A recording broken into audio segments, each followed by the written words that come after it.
Welcome back to The Gambler's Savior. Most people believe gambling is all about luck, but in my last video, I showed you why that's not the case. If you haven't watched it yet, go back and check it out before continuing here. In this video, you'll learn 3 key skills: how to memorize the wheel with ease, how to quickly read historical patterns, how to decide where to place your next bet. Let's get started. Before stepping into the casino, preparation is everything. Betting should feel natural, so your focus can shift to the external factors that matter most: the speed of the ball, the rhythm of the dealer, and recognizing the patterns that help you anticipate where the ball is likely to land next. When I first started playing roulette, I found it useful to split the wheel into 3 different sections. This makes it much easier to memorize and to track patterns as they develop. Section A consists of numbers 12, 35, 3, 26, 0, 32, 15, 19, 4, 21, 2, 25, 17. Section B consists of numbers 17, 34, 6, 27, 13, 36, 11, 38, 23, 10, 5, 24. Section C consists of numbers 16, 33, 1, 2014, 31, 9, 22, 18, 29, 7, 28, 12. As you gain more experience and begin to understand dealer bias, you'll learn how to adjust your bets slightly to the left or right. Over time, you'll be able to refine these sections into a more accurate spread. Here's the bet for Section A. Take a screenshot and use it to memorize the wheel in your free time. Notice how the colors are marked.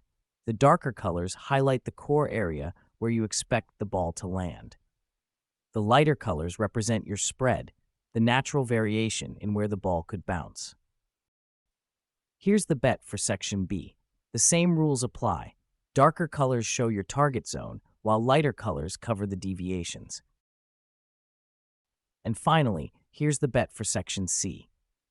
Once you've memorized these betting patterns, the next step is being able to glance at the historical board and instantly recognize patterns. Let's walk through an example. Example 1. Looking at the historical chart, the ball just landed on number 32. And when looking at the wheel is spinning anti-clockwise.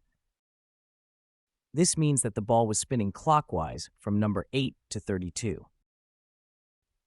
With this information, you now know for the next spin, the wheel will be spinning clockwise and the ball will be spinning anti-clockwise.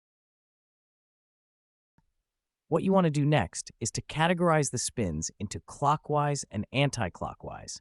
Knowing that 8 to 32, the ball is spinning clockwise, you will now know that these are the clockwise ball spins, and these are the anti-clockwise ball spins. Now let's start hunting for patterns. I've mapped out the numbers to their corresponding sections. Now let's identify the patterns for the clockwise spins. For the clockwise direction, there are 3 possible outcomes. 1. The ball can land on the same section. 2. It can land on the next section. 3. Or it can skip a section entirely. Let's go through the history step by step. From 23 to 4 is B to A. That's a skip section, we add 1. From 9 to 30 is C to B. Another skip section, we add 1. From 19 to 7 is A to C. Again, a skip section, we add 1. From 25 to 36 is A to B. That's the next section, we add 1.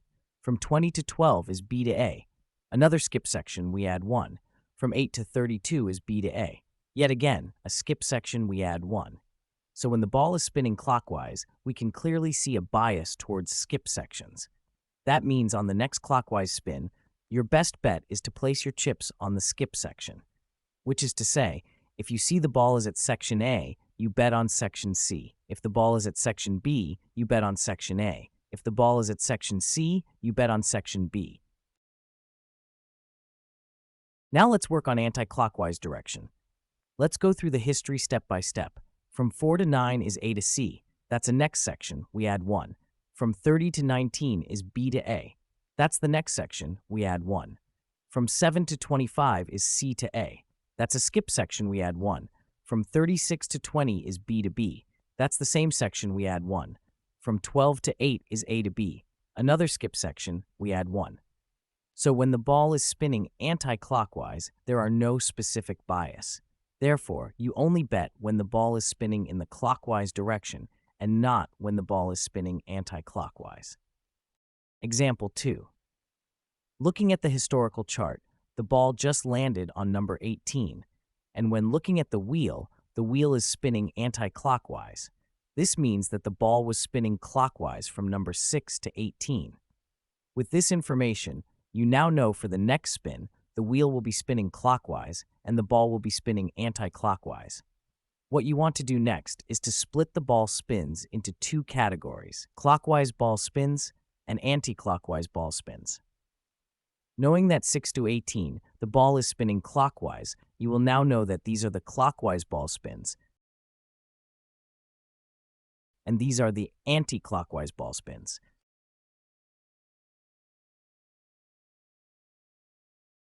I've mapped out the corresponding numbers to their sections. Pause this video and take a second to quickly figure out which direction has a bias. Alright, let's go through the history step by step. 15 to 22 is A to C, skip section. 34 to 17 is B to A, skip section. 29 to 11 is C to B, skip section. 2 to 27 is A to B, next section. 9 to 32 is C to A, next section. 6 to 18 is B to C, next section. You can see that for the clockwise ball spins here are evenly split between next section and skip section. There are no clear bias for the clockwise ball spins, but you can still bet with a 50% chance of winning on either next or skip section. Over time, with you memorizing the wheel, you will be able to bet between the two sections, allowing for a higher probably win rate. Now let's look at anti-clockwise spins. 22 to 34 is C to B, next section. 17 to 29 is A to C, next section. 11 to 2 is B to A, next section. 27 to 9 is B to C, skip section. 32 to 6 is A to B, skip section. You can see that for the anti-clockwise ball spins here are also relatively evenly split between next section and skip section. However, you have a higher probability to win if you were to bet on the next section. At the end of the day, the ideal scenario for you is to find a dealer who spins with consistency. The more predictable their ball release and wheel speed, the easier it is for you to spot patterns and build your mental map. A dealer with wild, inconsistent spins makes it much harder to track sections or apply this strategy. But when you've got someone who's steady, you'll notice clear tendencies, like a bias towards skip sections or a repeated landing zone. That's when this system really starts to shine, and your bets become more precise and calculated. If you found this video valuable and want me to create more practice videos like this, then your like, subscribe, and even just a comment means more than you know. Let me know what part of the strategy stood out to you the most. And if you're already testing this in the wild, I want to hear your results. Until next time, play smart, stay sharp, and always bet with a plan.